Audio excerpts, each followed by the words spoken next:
Seorang pria pergi ke luar negeri 6 bulan dan sembuh dari masalah kesuburannya. Ingin memberi kejutan pada istrinya. Ia terkejut bukan main melihat istri di depannya sudah hamil 8 bulan. Ternyata asisten yang berselingkuh dengan istrinya yang menemaninya periksa kandungan. Saat dia menoleh, suaminya yang keluar negeri muncul di depannya. Reaksi pertamanya adalah melindungi asisten di belakangnya. "Kenapa kamu pulang tanpa bilang dulu?" "Bilang padamu biar bisa terus menyembunyikan kebusukanmu." Mendengarkan itu, si wanita tidak merasa bersalah sama sekali. "Keperawanannya sudah diberikan padaku, meski tak bisa dinikahi. Aku ingin memberinya anak sebagai kenangan." Wanita itu pakai hubungan 10 tahun mereka sebagai alasan, berharap suaminya tidak mempersulit sang asisten. Sang wanita, ia mengira masalah ini sudah terselesaikan. Ia pura-pura heran kenapa suaminya datang ke rumah sakit. Tanpa ia sadari suaminya yang patah hati pergi tanpa menoleh. Meski wanita itu berteriak dari belakang, pria itu pergi tanpa menoleh. Si asisten menahan wanita itu dan berkata ia tak ingin merusak hubungan suami istri mereka. Ia berkata akan berlutut dan minta maaf. Dia sudah berjanji tidak akan mempermasalahkannya lagi. Tidak perlu mohon padanya.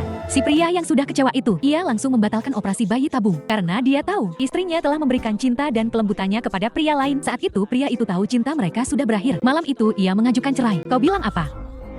Kau mau cerai denganku?"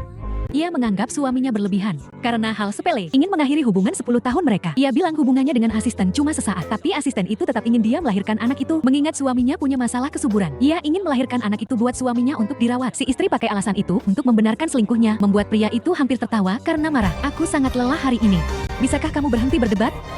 "Tidak bisa. Aku merasa jijik." Kata-kata pria itu membuatnya benar-benar hancur. Ia menuduh suaminya berhati sempit. Katanya ia ini wanita cantik dan cerdas bak Dewi. Di luar sana, berapa banyak yang mengejarnya. Ia hanya melakukan satu kesalahan, tapi tak mau memaafkannya. Dengan marah, wanita itu merobek surat cerai dan melemparkannya ke pria itu. Ia bilang anaknya butuh orang yang merawat dan menyuruh si pria membersihkan sampah di lantai. Si wanita pun pergi mencari asisten itu. Si pria pun membakar hasil laporan dari rumah sakit dan menelpon gadis dari keluarga Ken yang telah mengejarnya selama 10 tahun dan menerima cintanya dan meminta 3 hari kemudian untuk mendaftarkan pernikahan. Ia pun melepaskan cincin nikahnya dan membuangnya. Lalu membuang semua foto mereka ke tong sampah. Ia pun menyerahkan pekerjaan mengurus pengunduran diri. Saat itu, Direktur Lee ingin bertemunya. Tapi saat dia membuka pintu, melihat istrinya yang tidak mau cerai, memberinya kejutan. Dia yang memutuskan pergi, tidak mau menerima permintaan maafnya. Itu membuat ibu mertuanya marah, bahkan menghinanya. Pria yang tak tahu diri, sebagai orang yang tidak bisa punya anak harus tahu diri.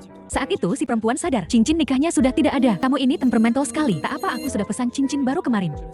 Tapi setelah mencari di tasnya, ia tak menemukannya. Kejadian memalukan itu pun terjadi. Asisten itu datang membawa cincin yang dibeli istrinya. "Tadi pagi aku lihat cincinmu tertinggal di tempat tidur. Jadi aku cepat-cepat mengantarkannya." Perhatiannya itu membuat wanita itu tersentuh. Saat asisten itu minta wanita hamil itu mengambilkan air, wanita itu dengan senang hati pergi mengambil air. Saat ia kembali sambil membawa air, sang asisten sengaja berlutut depan sang pria, berpura minta maaf ke para pria itu. Pemandangan itu membuatnya kaget sampai menjatuhkan gelas di tangannya. "Kalau kamu mau marah, marahlah padaku.